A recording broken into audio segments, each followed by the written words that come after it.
फरीदाबाद में poultry mafia से महंगा चिकन मिलने पर दुकानदारों ने मुकम्मल शटरडाउन हड़ताल कर दी। मुर्गी का गोश्त न मिलने की वजह से शहरियों को मुश्किलात का सामना। शहर के तमाम चिकन शॉप बंद। हबीबाबाद शहर भर में मुर्गी के गोश्त की हड़ताल जारी है। शहर के तमाम ब्रायलर शॉप्स बंद हैं, जिससे शहरियों को शदीद मुश्किलात का सामना है।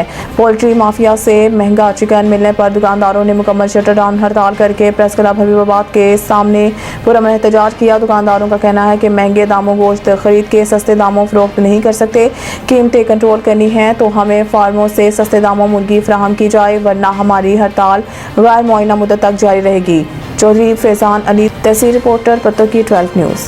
सर पहले नंबर ਤੇ ਗੱਲ ਇਹ ਆ, ਸਾਡੀ ਕੋਈ ਗੱਡੀ ਵਾਲਿਆਂ ਨੂੰ ਕੋਈ ਡਿਸਕਸ ਹੋਈ ਸੀ, ਕੋਈ ਡੀਲ ਹੋਈ ਸੀ ਕੁਝ ਚੰਦ ਰੋਜ਼ ਪਹਿਲੇ। ਲਿਹਾਜ਼ਾ ਸਾਡੇ ਕੁਝ ਮਾਮਲਾਤ ਤੈਅ ਹੋਏ ਸਨ, ਇਹ ਉਹਨਾਂ ਤੋਂ ਇਹ ਪੂਰੇ ਨਹੀਂ ਲੱਥੇ। ਲਿਹਾਜ਼ਾ ਜਿਹੜਾ ਰੇਟ ਇਹਨਾਂ ਨੇ ਸਾਡੇ ਨਾਲ ਮੁਕਰਰ ਕੀਤਾ ਉਹਦੇ ਤੋਂ ਇਹ ਭੱਜਦੇ ਪਏ ਨੇ।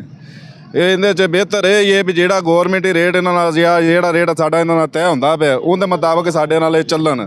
ਜੇ ਨਹੀਂ ਚੱਲ ਸਕਦੇ ਫਿਰ ਸਾਡਾ ਤੇ ਮਾਮਲਾ ਪਾਈਏ ਵੀ ਅਸੀਂ ਹੜਤਾਲ ਦੇ ਹੱਕਦਾਰ ਹੈਗੇ ਹਾਂ।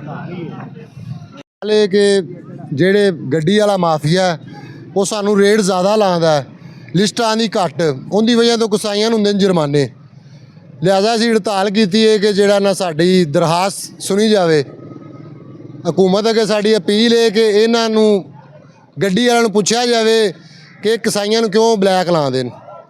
ਇਹ ਸਾਡਾ ਮੌਕਫ ਹੈ।